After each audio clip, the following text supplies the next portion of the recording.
Hello guys, welcome to my channel Motion RAM, and today I saw an AirPods Pro ad on YouTube and noticed a really cool distortion effect at the start of the video. So it looks similar to one I had made before, so I improved it a little bit and now I'll show you how to create this really cool effect. And to start, as always, I'll create a new composition. Let's write some text using the Type tool. You can write any random text, but since this is from an Apple ad, I'll write, the same one that was in it. Let's set the font to, Helvetica or Inter. It's very similar to Apple's font. Let's add this text to a composition. Ctrl-Shift-C. And let's add the Shift Channels effect to it. This is to create an RGB effect. We'll enable only blue. And for the others, we'll set it to full off and alpha remains alpha. Let's duplicate this text composition. Let's name it B for, the blue color, blue. On the next one, let's set, green, and for the other two, items, full off. And for the third one, we'll do the same for red. And so now we have 3 compositions, meaning 3 colors, that will give us this RGB effect.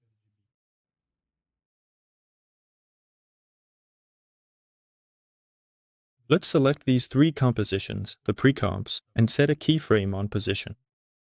We'll set the second keyframe at the 10th frame. And we'll slightly shift R&B left and right, so we get this kind of overlay effect, with these colored texts. It'll create this, I don't know how to put it, this cool effect, basically.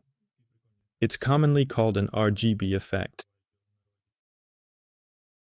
F9, which is Easy Ease. And let's right-click and create an adjustment layer. I'll name it FX for, effects. Let's add the turbulent displace effect. Let's choose turbulent smoother, so we get a softer effect.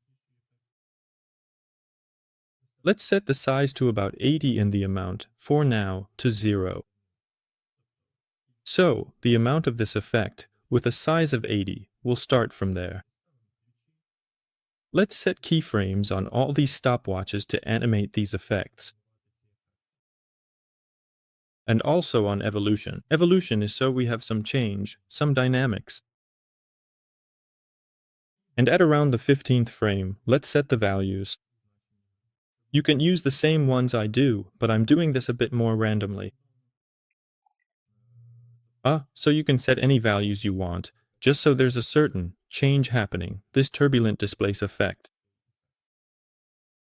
And at around the 1 second mark, since our composition is 30 frames per second, we'll be working in chunks of 15 frames. And let's set them, changing the values a bit more. And let's move forward another 15 frames. And let's set all the values to 0.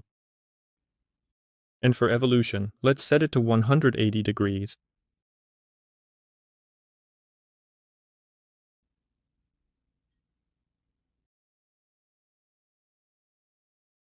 Let's also shift the positions a bit to make the movement of our compositions more dynamic. This is so our RGB effect becomes visible. If there's no shift, you won't see it. And we'll make the same keyframes at the end of the animation. And reverse them so the compositions return to their initial state. Let's duplicate turbulent displace and set the value to bulge. So, it's no longer turbulent smoother, but rather to get this kind of convexity. And let's remove evolution. We'll also change some different values there, so that the distortion of this text itself changes a bit, making it sound slightly different than before. You can play around with the values and set them more or less arbitrarily if you want, but you really don't need to set them too high, because you might just lose the text somewhere, it'll be very stretched out and eventually disappear. Or it will just be super unreadable, making it hard to see.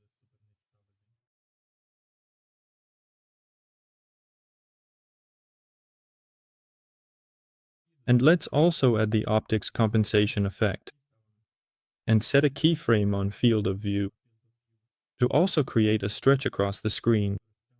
And let's check reverse lens so that it stretches like towards us, not inwards. We'll also set keyframes at the 15th frame, at 1 second, and at 1 second and 15 frames. Next, let's add another adjustment layer. Let's call it FX2. And let's add the scale wipe effect to it. Well, I'll also adjust the values a bit because it turned out a little monotonous. I'll set them to negative values.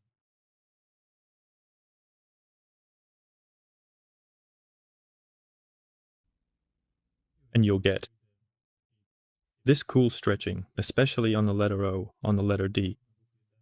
It stretches really nicely with the turbulent displace effect. Now let's work with scale wipe. Let's set it to 90 degrees. Let's set a keyframe on stretch. And we'll stretch it also at the 15th frame. Let's set the value to about 1. And at the 1 second mark, we'll set the value to 0.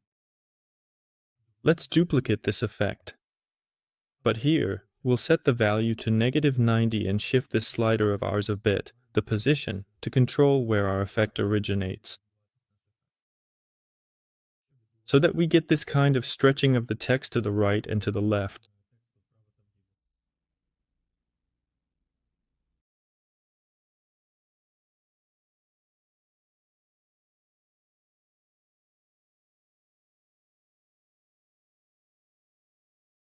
To do that, select all keyframes. Easy ease, press F9, and holding Alt, let's shorten the animation duration a bit. For the middle keys, you can press Ctrl and click with the mouse, the left mouse button, and we'll get, like, these rounded keys. And the last key, it should be linear, so you can just hold it down, and it will switch to linear. We select all the keys and add elastic.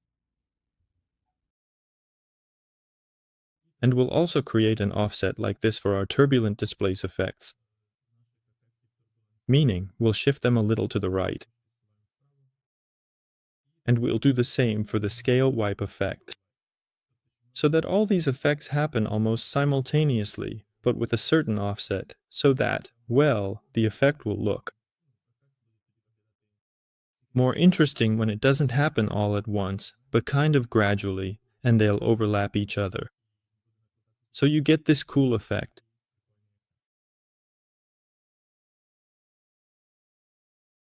You can try to play around with it, experiment a little, move them in the other direction if you want, create different kinds of offsets, and see for yourself what looks best overall.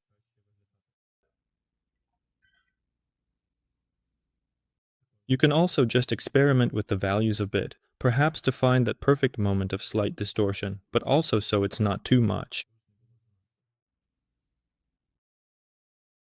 And it's very important that the last keyframes are linear. So check that, because if they aren't, the elastic.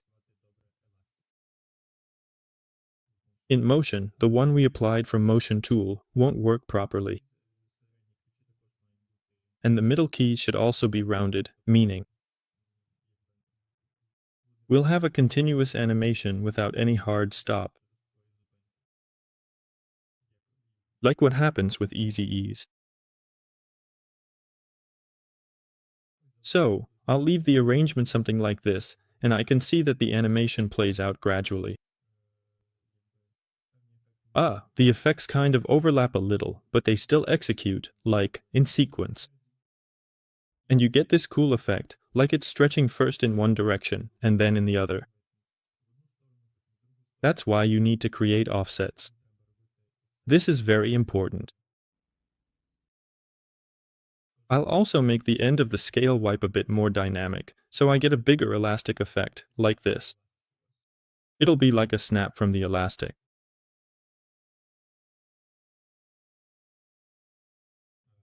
Next, let's create a new adjustment layer and name it FX3. And this will be the final touch. We'll add force motion blur to it. It will add this interesting effect whenever there's some movement.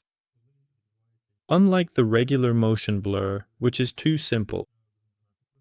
This one is really cool, but it's very demanding on the computer. And for example, there are two parameters here, shutter angle and motion blur samples. So, shutter angle is basically the amount of blur during the movement itself. And the number of samples is the number of those particles that will blend together. To create that blur, if you choose 30, well, you can still kind of see them. If you take 60, it will be a much smoother blur. And also for shutter angle. I've found that good values for me are around 500 for shutter angle and about 128 for motion blur samples, though you can go a bit lower. But there's a catch. This effect is very heavy, and it takes a long time to load. So, if you have a weaker computer, it's better to use a smaller shutter angle and fewer samples. And in principle, everything will be okay. And so, if we let all of this render, we get this really cool effect.